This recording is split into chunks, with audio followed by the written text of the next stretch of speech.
The Ghost Ship. First Scout Zarevek had always prided herself on maintaining composure, even in the most unusual circumstances.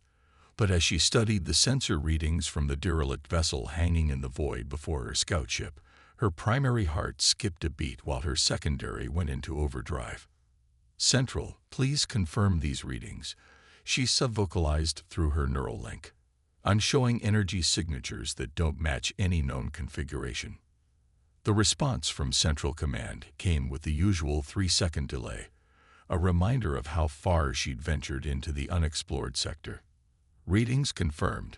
First Scout. Preliminary analysis suggests human origin, though the design appears crude. Zarevek's sensor tendrils twitched.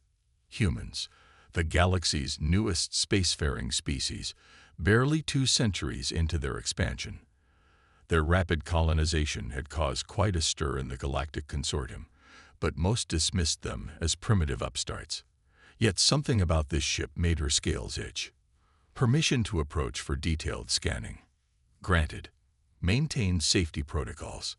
Preliminary data suggests the vessel is abandoned. No life signs, minimal power readings. Probably another failed human attempt at deep space exploration. The scout ship glided closer to the massive hull. Despite Central's dismissive tone, Zarevek couldn't shake her unease. The vessel before her defied conventional design philosophy. Where consortium ships were sleek and elegant, this human craft was angular, almost geometric, its hull pockmarked with what appeared to be deliberate imperfections. "Strange," she muttered, directing her scanners toward one of the irregular patches. "These surface anomalies. They're not damage. They're some kind of..." Her voice trailed off as her instruments suddenly flickered. "First Scout, please repeat last transmission." "Sorry, Central. Experiencing minor instrument fluctuations, possibly residual radiation from the human vessel's primitive shielding." She adjusted her sensors, trying to compensate. "The hull appears to be composed of layered materials, but our scanners can't seem to penetrate beyond the outer shell." A new voice cut into the channel. Administrator Velthok, her immediate superior. "First Scout, our analysis team suggests those are simply design flaws. Human manufacturing is notoriously inconsistent. Focus your attention on signs of recent activity. We need to know why they abandoned such a large vessel."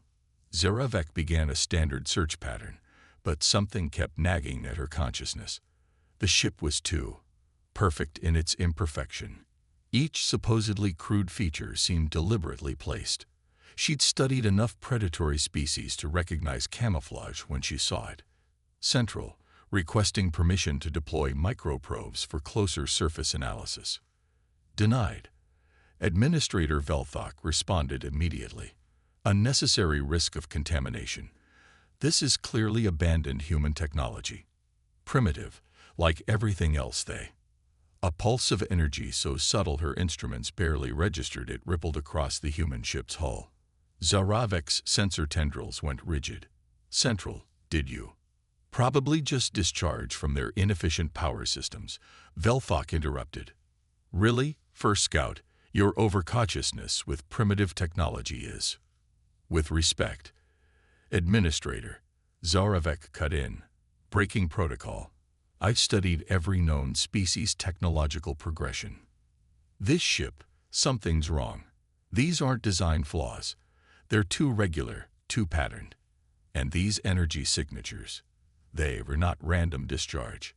They're pulses, like a heartbeat." Silence filled the channel for several seconds. When Velthok spoke again, his tone had shifted from dismissive to condescending. "First Scout, your imagination is getting the better of you. Humans are centuries behind us. Their ships still use chemical propulsion and rotating habitation sections. This vessel is clearly abandoned, probably due to system failure. Mark it for salvage and continue your patrol." Zarevek began composing her protest, but movement caught her eye. One of the hull's imperfections had shifted slightly, like scales adjusting on a sleeping predator. Her instruments showed nothing, but she trusted her evolved senses. "Central, I'm detecting possible structural changes. Requesting immediate. The channel erupted with urgent signals. Not from Central, but from her ship's proximity alerts. More vessels were appearing, dozens of them, emerging from what her sensors insisted was empty space. Each bore the same geometric patterns, the same deliberate flaws as the first. Central. Her professional calm finally cracked. Multiple contacts. Reading 30. No, 40 similar vessels. There, the first ship's hull shifted again, panels sliding aside to reveal structures her sensors still couldn't properly analyze. A voice filled her communication system, speaking perfect consortium standard. Greetings, First Scout Zarevek. Thank you for your thorough analysis. You were correct. There's nothing primitive about our technology. Your superior's dismissal of our capabilities was precisely what we anticipated. Zarevek's tendrils went numb as the implications hit her. The humans hadn't abandoned these ships. They'd deployed them. Every flaw was deliberate. Every primitive feature was camouflage. And her civilization's arrogance had blinded them to this truth until it was too late. This is Captain Sarah Chen of the Earth Defense Force vessel Quietus. The human voice continued, still perfectly calm. Please notify your Central Command that their space-time corridor into the Orion Spur is now under our control. We've been watching your expansion for some time, and we'd like to discuss your civilization's habit of appropriating other species' territories. As Zarevek stared at her displays, more ships appeared, their geometric patterns shifting like living things. She realized with sudden clarity that she wasn't looking at primitive human vessels. She was looking at the most advanced fleet she'd ever encountered, one that had hidden in plain sight, allowing themselves to be underestimated until the perfect moment. Don't worry, Captain Chen added, and Zarevek could hear the smile in her voice. We're not barbarians. We just believe it's time for a serious discussion about galactic citizenship and mutual respect. Your Central Command has 1 hour to respond. We look forward to their reply. As Zarevek transmitted the message to her increasingly panicked superiors, she couldn't help but admire the elegance of the human strategy. They had turned the consortium's own arrogance into a weapon, crafting the perfect trap from their enemy's prejudice. The game of galactic politics was about to change dramatically, and humanity had just revealed they'd been grandmasters all along, patiently waiting for the right moment to show their true strength. Whispers in the void. Administrator Velithok paced the length of the Central Command's analysis chamber, his footsteps echoing off walls covered in holographic displays of the human fleet. 26 hours had passed since First Scout Zarevek's encounter, and each new piece of data made him more unsettled. Impossible, he muttered, studying the latest sensor readings. Their energy signatures don't make sense. It's as if the ships are breathing. Senior Analyst Krentel, hunched over her workstation, manipulated a three-dimensional model of the human vessel designated Quietus. Sir, you need to see this. We finally managed to penetrate the outer layer of their hull structure. The hologram expanded, revealing layers upon layers of interwoven materials. But unlike conventional ship architecture, these layers seemed to shift and flow, more like living tissue than metal and composites. What are we looking at? Velithok demanded. We're not entirely sure, Krental admitted. The materials appear to be some kind of quantum-entangled mesh. It's simultaneously solid and fluid, allowing the ship to. Well, watch this. She inputted a command, and the hologram showed recorded footage of one of the human vessels responding to a probe's scanning beam. The ship's hull didn't just deflect the scan. It absorbed it, adapted to it, and began generating a counter-frequency that rendered it virtually invisible to that specific scanning method. They're learning, Krental said quietly. Each scan we perform, each probe we send, they analyze it, adapt to it, and become harder to detect. It's like trying to study a predator that evolves every time you observe it. Velithok's secondary heart was racing. How? Their civilization is barely out of its infancy. 2 centuries ago, They were still burning fossil fuels. "Sir," a junior analyst called out, "we're detecting changes in the fleet's formation." Sir, they're moving, but our gravimetric sensors aren't picking up any engine signatures." The main display showed the human ships sliding into new positions with impossible grace. No visible propulsion, no energy readings, just smooth, deliberate movement through space. "Incoming transmission," the communications officer announced. "It's Captain Chen again." The human captain's voice filled the chamber, carrying the same calm authority as before. "Administrator Velthok, I understand you're quite interested in our technology. Your probes have been very thorough." Velthok straightened his posture, though the human couldn't see him. "Captain Chen, your ships are in violation of consortium space. Your technology, while impressive, doesn't give you the right to." "Administrator," Chen interrupted softly, "let's be honest with each other. This isn't consortium space. It never was. You've been systematically expanding into developing systems, using your technological superiority to intimidate or subjugate younger species. We've watched this pattern repeat 57 times in the past century alone." The chamber fell silent. Even the analysts stopped working, all eyes on the main display where a simple audio wavelength represented the human captain's voice. "What you're seeing," Chen continued, "is only a small fraction of what we've developed. While your civilization focused on perfecting existing technologies, we took a different approach. We asked different questions. Why build better engines when you can manipulate space itself? Why improve armor when you can make matter phase shift? Why develop bigger weapons when you can turn an enemy's own technology against them?"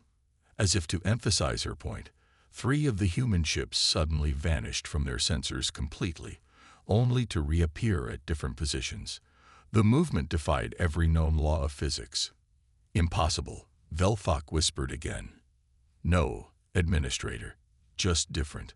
We learned early in our history that appearing weak can be the greatest strength.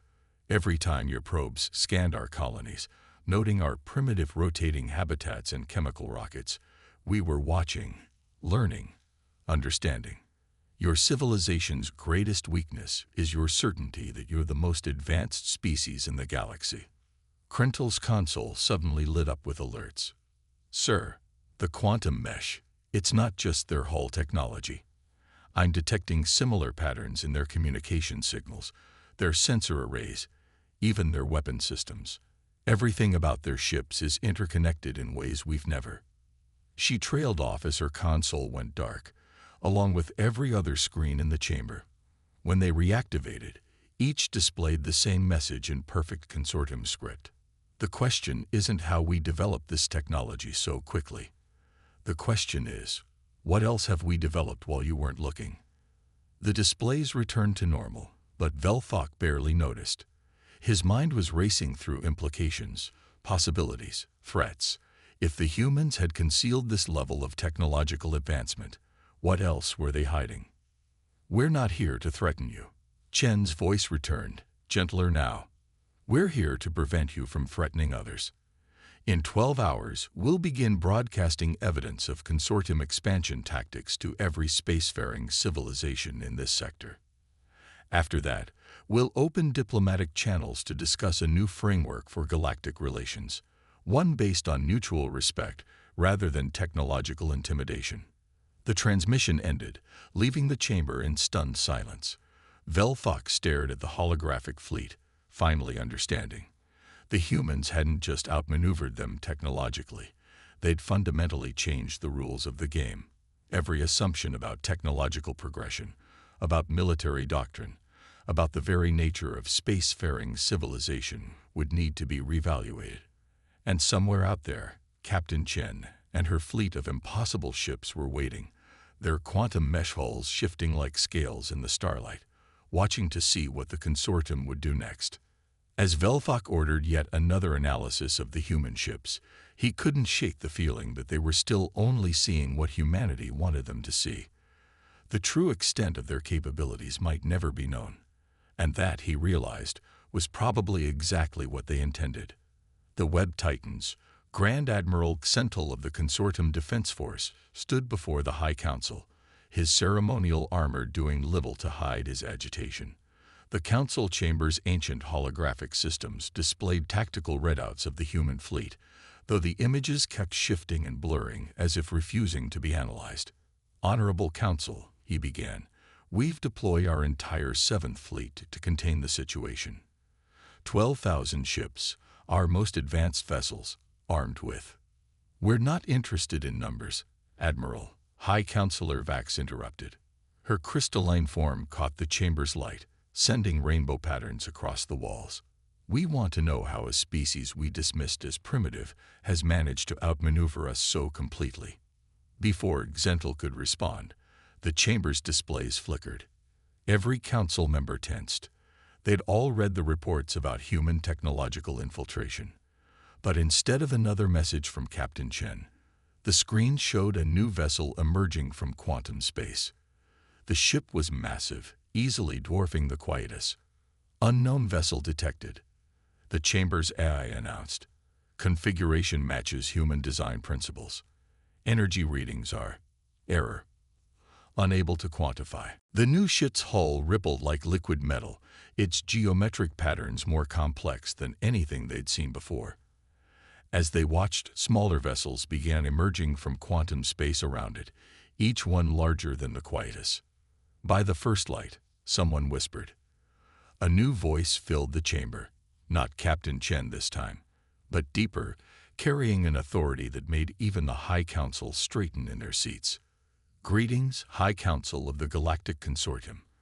I am Fleet Admiral Helena Rodriguez of the Earth Defense Force flagship Prometheus.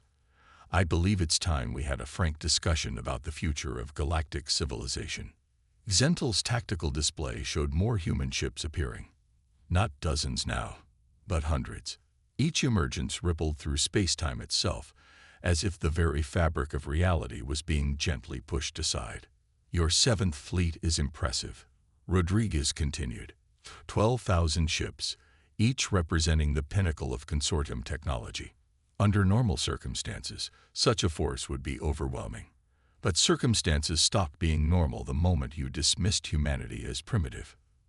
The tactical display suddenly expanded, showing the full scope of the human deployment.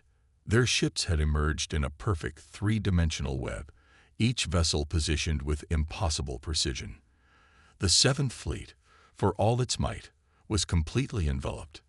"What you're seeing," Rodriguez explained, "is what we call the neural mesh formation.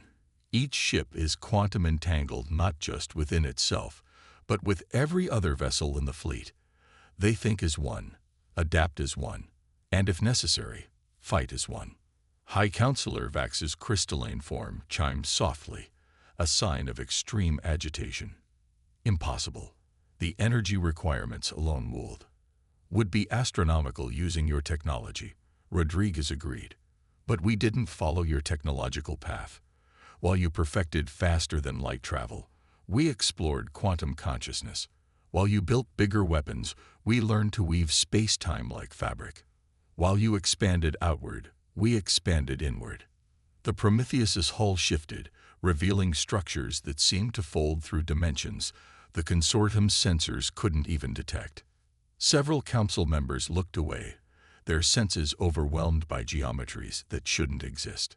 "Your civilization's greatest achievement was mastering the physical universe," Rodriguez said. "Ours was realizing that the physical universe is merely humanity's first playground. Reality is far more flexible than you imagine." As if to demonstrate, every human ship simultaneously shifted position without moving through the intervening space. The web tightened, and suddenly the 7th Fleet's formation looked less like a containment force and more like trapped prey. "We're not here to fight," Rodriguez assured them. "That would be unnecessary. Captain Chen's fleet has already transmitted proof of your expansion tactics to every spacefaring race in this sector. The evidence is quite compelling, especially the recordings of your council sessions where you explicitly discussed using technological superiority to subjugate lesser species." The council chamber erupted in shocked whispers. Those sessions were supposed to be impenetrably secured. How? Senthal demanded. Those chambers are shielded by technology we surpassed decades ago. Rodriguez finished. Which brings us to why we're really here. Humanity has a proposition for the consortium, and by extension, for all galactic civilization. The Prometheus's hull rippled again, but this time the patterns resolved into three-dimensional images projected into the council chamber itself. They showed worlds of impossible beauty, cities that merged seamlessly with nature, ships that seemed alive, and technologies that blended the physical and quantum realms in ways that defied comprehension. This is what's possible when species work together, when we share knowledge instead of hoarding it, when we lift others up instead of pushing them down. The consortium's way, your way, is a dead end, a technological cul-de-sac born of arrogance and fear. Rodriguez's voice softened slightly. We're offering you a choice. Continue down your current path and watch as every species you've ever intimidated turns against you, armed with the truth of your actions, or join us in building something greater than either of our civilizations could achieve alone. The chamber fell silent as the implications sank in. The humans hadn't just outmaneuvered them militarily or technologically. They'd completely rewritten the rules of galactic civilization itself. You have 6 hours to decide, Rodriguez concluded. Choose wisely. The future of your species depends on it. As the transmission ended, Senthal stared at the tactical display where the human fleet hung in its impossible formation, their quantum mesh hulls pulsing like a single vast organism. He realized that everything he knew about warfare, about technology, about the very nature of civilization, had just been rendered obsolete. The game hadn't just changed. It had evolved into something entirely new. And humanity, it seemed, had been the catalyst all along, breaking the chain of command. The 5 hours and 43 minutes following Fleet Admiral Rodriguez's ultimatum had produced something unprecedented in consortium history: chaos in the command structure. Throughout the vast network of consortium space, species that had lived under rigid hierarchical order for millennia were suddenly questioning everything. Sub-Administrator Krell watched the reports flood his quantum comm display, each one more alarming than the last. 3 sector fleets had declared autonomy. 5 colony worlds had already reached out to the humans for protection. And the 7th Fleet, pride of the consortium, was experiencing mass insubordination. Sir, his aide's voice crackled through the comm. The High Council they're deadlocked. Half want to accept the humans' offer, half want to fight. They're demanding military intervention to restore order. Krell's facial membranes flickered with stress patterns. With what ships? The 7th Fleet is surrounded, and our other forces are either revolting or refusing to move without unanimous council approval. Sir, priority alert from Deep Space Array 7.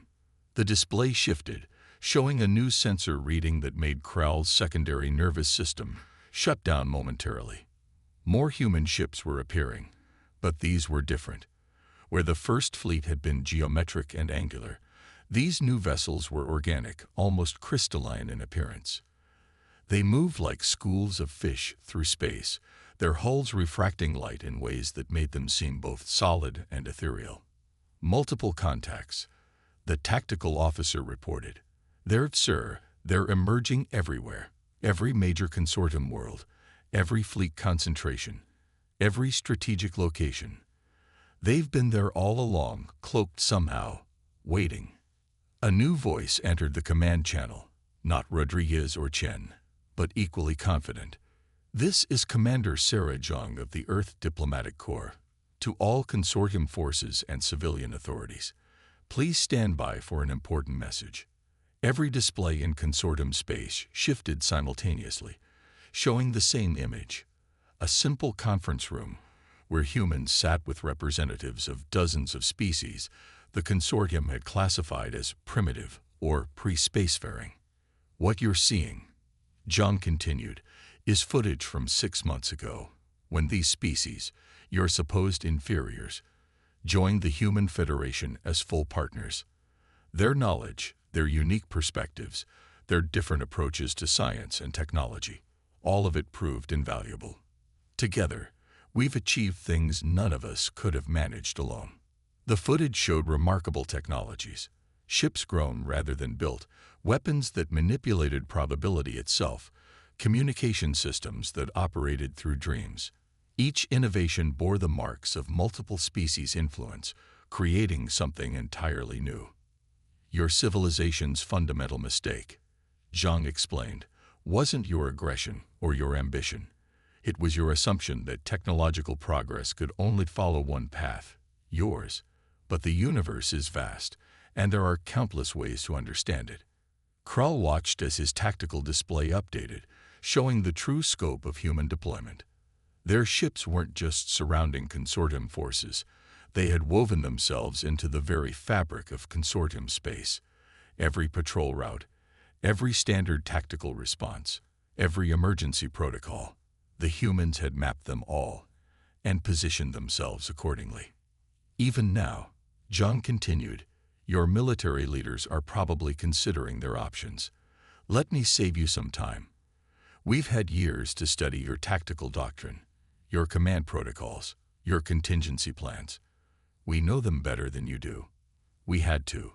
It was the only way to ensure we could stop you without destroying you. As if to demonstrate, every human ship simultaneously activated some kind of field. Consortium vessels found their weapons powered down, their engines idling, their quantum communications reduced to basic functions. Don't worry. The effect is temporary. Just our way of ensuring everyone stays calm while we talk. You see, we've learned something important from all those primitive species you dismissed. True power isn't about dominance. It's about understanding. Krull's comm crackled with desperate messages from ship commanders, sector administrators, and military leaders. But underlying the panic, he sensed something else. Relief, as if some great tension was finally breaking. Your civilization has achieved remarkable things, Zhang acknowledged.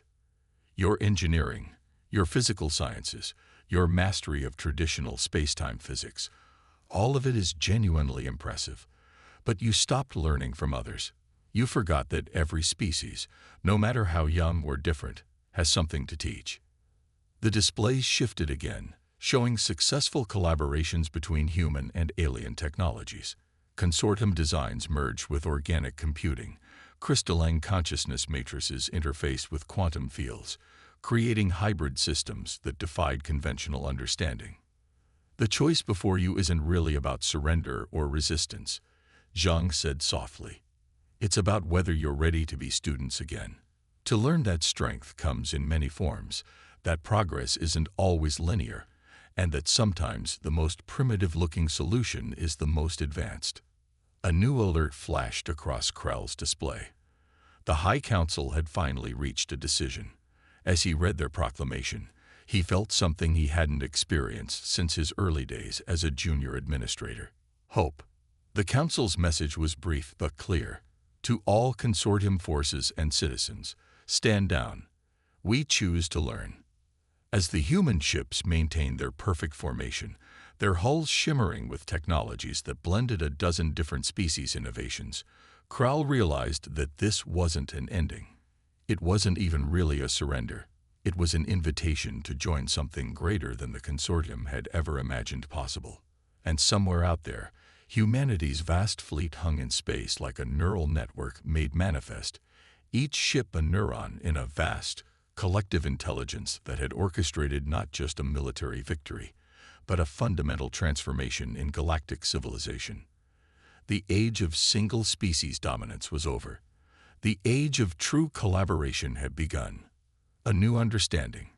3 months after the consortium's surrender, First Scout Zarevek stood in the observation dome of the human flagship Prometheus, watching ships from 100 different species weave intricate patterns through space. The massive vessel no longer needed to maintain its intimidating presence. Instead, its quantum mesh hull rippled with colors that reminded her of ancient poetry about stellar nebulae. Still trying to analyze our navigation patterns? Fleet Admiral Rodriguez asked, joining her at the viewport. The human admiral had discarded her formal uniform for simpler attire, though Zorovek's enhanced senses could detect the subtle quantum technologies woven into the fabric. "I've given up on analysis," Zorovek admitted. "Every time I think I understand how your ships move, they do something new. It's like trying to predict dreams." Rodriguez smiled. "That's not far off, actually. Many of our advances came from the dreaming collective of Proxima b. Their civilization never developed traditional spaceflight. They explored reality through shared consciousness first. When we found them, everyone else had dismissed them as pre-technological." "Like we dismissed you," Zorovek said quietly. "Exactly. Though in your case, we deliberately encouraged that dismissal. Operation Silent Fleet wasn't just about military positioning. It was about understanding how different species think, how they perceive reality, how they define progress itself." Outside, a group of crystalline ships from the former consortium fleet were practicing new formation patterns with organic vessels grown by the Mercari, a species the consortium had once classified as primitive aquatic nomads. The resulting dance was beautiful in ways that defied traditional physics. "We knew we couldn't beat the consortium through conventional warfare," Rodriguez continued. "You had too many ships, too many resources, too much experience. But we noticed something interesting. The more advanced you considered yourselves, the less likely you were to question your own assumptions. And that was our weakness," Zorovek realized. "We were so certain of our superiority that we stopped looking for alternatives. More than that, you stopped seeing them even when they were right in front of you." Rodriguez gestured to a nearby display, showing footage from first contact between humans and various species. "Every civilization we met had unique insights, different ways of perceiving and manipulating reality. The Mercari understands space-time as currents in a cosmic ocean.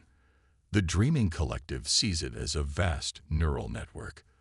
The silicon minds of Ta Ceti treat it like a quantum computing substrate. And humans, we learn to see it through all those perspectives simultaneously. Our greatest achievement wasn't developing new technology. It was learning to combine different species' understanding of reality itself." The display shifted to show the interior of a human research facility. Zorovek watched in fascination as scientists from dozens of species worked together, their various perceptual frameworks combining to solve problems that would have been impossible from any single viewpoint. "Your quantum mesh technology," Zorovek said, "it's not just about materials or energy, is it? It's about merging different ways of understanding reality." "Now you're getting it." Rodriguez's eyes sparkled. "Every species in the galaxy has pieces of a greater truth. The consortium's mistake was thinking they had the only valid perspective. We built our civilization on the opposite principle. Every viewpoint adds something essential to the picture." Outside, a new ship was taking shape, a collaborative design combining consortium engineering, Mercari organic technology, human quantum systems, and elements from a dozen other species. It moved through space in ways that would have seemed impossible 3 months ago, its very existence a testament to the power of combined understanding. "That's why you didn't destroy us," Zorovek realized. "You didn't want to defeat the consortium. You wanted to free us from our own limitations." "Exactly. Operation Silent Fleet was never about military victory. It was about creating a moment of clarity, a point where your civilization would be ready to consider that maybe, just maybe, being primitive isn't about technological advancement at all. It's about being willing to learn from others." A notification chimed softly. Rodriguez checked her quantum link and smiled.